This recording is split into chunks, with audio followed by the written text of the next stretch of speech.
Alors tout devient merveilleux, dans les beaux rêves on ne fait pas mieux. Et la dame elle enferme les yeux. Elle le revoit, le seul jour de sa vie je crois, où elle a fait un signe de croix. Alors tout était miraculeux, l'église chantait rien que The Little Sparrow.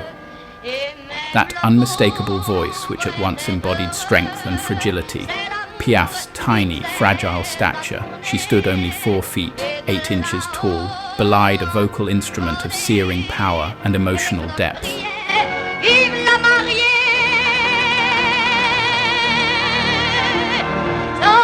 Every note she sang was a distillation of the human experience, love, loss, poverty, and resilience.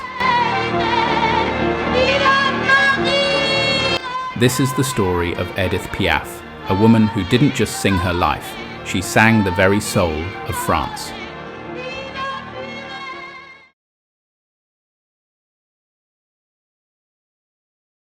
Born Edith Giovanna Gassion in 1915 on the harsh pavements of Belleville, Paris, she was abandoned by her mother, raised in a brothel, and spent her childhood performing with her street acrobat father.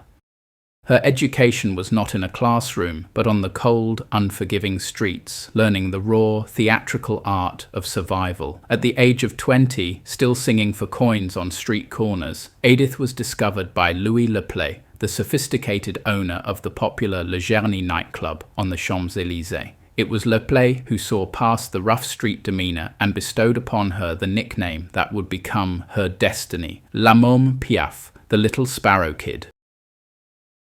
Leplée became her first mentor, teaching her the basics of stage presence and insisting on her now iconic, simple black dress to amplify her tiny, intense figure against the glamour of the cabaret. She was raw, she was nervous, but the moment she opened her mouth, the audience was mesmerized. Her songs, known as chansons réalistes, were dark, authentic tales of street life, which she delivered with such genuine, passionate conviction that she became an overnight sensation in Paris. Her initial success was tragically interrupted when Leplée was murdered, an event that momentarily threatened to derail her career.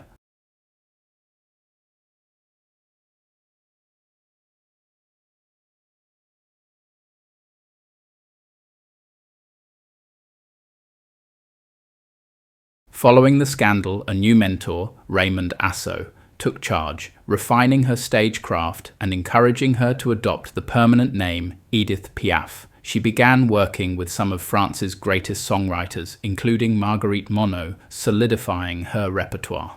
The war years of the 1940s only solidified her bond with the French people. She performed continually, reportedly even aiding the French resistance by forging identity papers for prisoners of war during her trips to entertain them in Germany.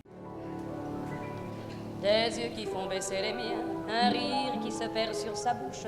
Voilà le portrait sans retouche de l'homme auquel j'appartiens. In 1945, Piaf wrote the lyrics to what would become her enduring signature song, La Vie en Rose. This song, a shift from her usual dark realism to a lyrical expression of passionate, optimistic love, became a worldwide hit, propelling her beyond France.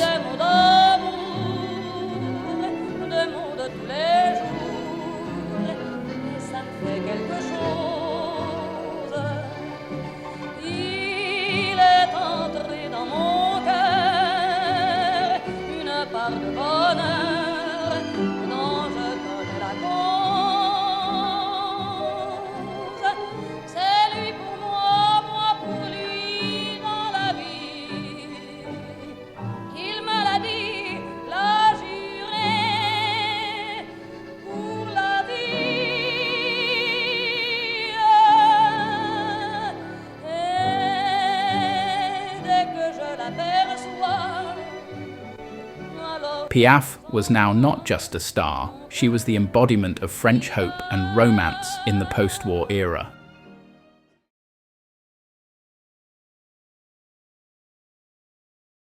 her international fame exploded with repeated, successful tours of the United States. While American audiences were initially confused by the tiny woman in the somber black dress, her powerful voice and emotional intensity won them over, leading to multiple appearances on The Ed Sullivan Show and 2 sold-out performances at Carnegie Hall. She transcended the language barrier with the sheer force of her soul. Poor Jean. He was rich, chic, and had everything he wanted, except love. And his life meant nothing because there was no love in it. So listen to me. First of all in your life, fall in love. And now here it is, the poor people of Paris. It was during this peak of her international career that she met the love of her life, the French boxer Marcel Cerdan. Their passionate romance became a global media obsession. However, in 1949, tragedy struck when Cerdan died in a plane crash while flying to New York to meet her. The loss shattered Piaf. She poured her grief into one of her most intense and beautiful ballads, Hymne à l'amour, a song of devotion so powerful it felt less like music and more like a declaration of war against despair. Tant que l'amour inondera mes matins, tant que mon corps frémira sous tes mains, que m'apportent les problèmes, mon amour, puisque tu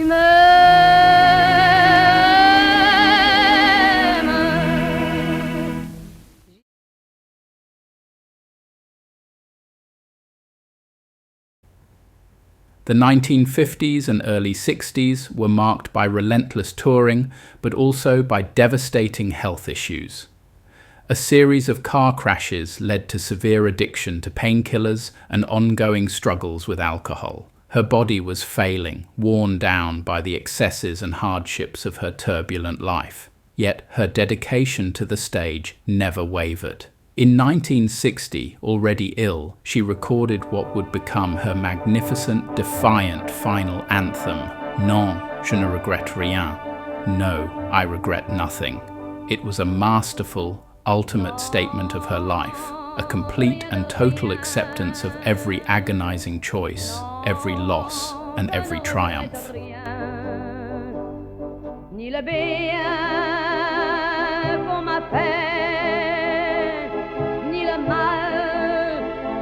Mais bien égal, non, rien de rien, non, je ne regrette rien, c'est payé, balayé, oublié, je me fous du passé.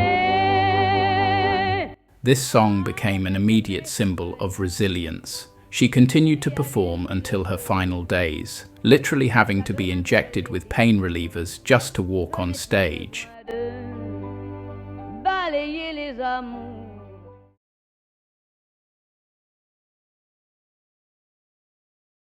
Edith Piaf died in 1963 at the age of 47. Her funeral procession in Paris was attended by tens of thousands of mourners, an outpouring of national grief rarely seen. Though the church refused to grant her a religious burial due to her scandalous lifestyle, the people made their own pilgrimage. Piaf remains France's greatest popular singer, a cultural force whose voice captured the deepest, most universal emotions. She didn't just sing her songs, she lived them, transforming a life of pain into an art form of magnificent, defiant beauty. Her influence transcends generations, proving that the voice of the Little Sparrow is truly immortal. Mon Dieu, mon Dieu, mon Dieu, même si j'ai tort, laissez-le moi.